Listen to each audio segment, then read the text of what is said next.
వైద్యులంతా ఒక్కసారి షాక్ అయ్యారు. ఇది తమ కెరియర్లో చూడని సీన్. దాన్ని చూసి ఆశ్చర్యపోయారు. 73 ఏళ్ల మహిళ కడుపులో 30 ఏళ్లుగా ఉన్న కల్సిఫైడ్ ఫీటస్ ను అక్కడి వైద్యులు సిటీ స్కాన్ ద్వారా గుర్తించారు. ఆ ఫీటస్ గర్భాశయంలో కాకుండా కడుపులో ఉండటం వల్ల శరీరంలో సహజంగా బయటకు వెళ్లలేకపోయింది. ఈ అరుదైన పరిస్థితి ఇప్పుడు వైద్య రంగంలో చర్చనీయాంశమైంది.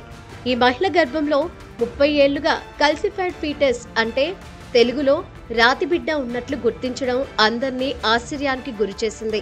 ఈ అరుదైన పరిస్థితిని లిథోపీడియాన్ అని పిలుస్తారు. ఇందుకు సంబంధించిన సిటీ స్కాన్ చిత్రాలు ఇటీవలే సోషల్ మీడియాలో షేర్ చేయడంతో వైరల్ గా మారాయి. ఈ ఘటన అల్జీరియాలో జరిగినట్లు తెలుస్తోంది.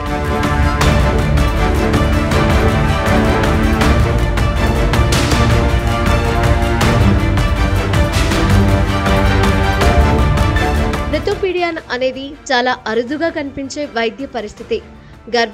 గర్భాశయం బదులు కడుపులో ఏర్పడితే దానికి తగిన రక్తం సరఫరా లేకపోవడం వల్ల గర్భం విఫలమవుతుంది. అయితే శరీరానికి ఫీటస్ ను సహజంగా బయటకు పంపే మార్గం లేకపోతే శరీరం రక్షణాత్మక చర్యగా ఫీటస్ ను శిలాజంగా మార్చేస్తుంది. మన బాడీలోని రోగనిరోధక వ్యవస్థ ద్వారా ఈ ప్రక్రియ జరుగుతుంది. శరీరానికి ప్రమాదకరమైన అంశాల ప్రభావాన్ని తగ్గించడమే లక్ష్యంగా బాడీ ఈ ప్రాసెస్ చేపడుతుంది. ఇలాంటి సంఘటనే కొలంబియాలో 82 ఏళ్ల మహిళకు 40 ఏళ్ల క్రితం గర్భం విఫలమై ఆ ఫీటస్ శరీరంలోనే రాతిగా మారిపోయినట్లు గుర్తించారు. ఇలాంటి కేసులు ప్రపంచవ్యాప్తంగా కేవలం 300 సార్లు మాత్రమే నమోదైనట్లు మెడికల్ డేటా చెబుతోంది. ఇంతకాలం ఆ మహిళకు ఎలాంటి ఇబ్బంది కలగలేదా? ఇది నిజమా? ఎలా సాధ్యం అంటూ నెటిజన్స్ కామెంట్స్ పెడుతున్నారు.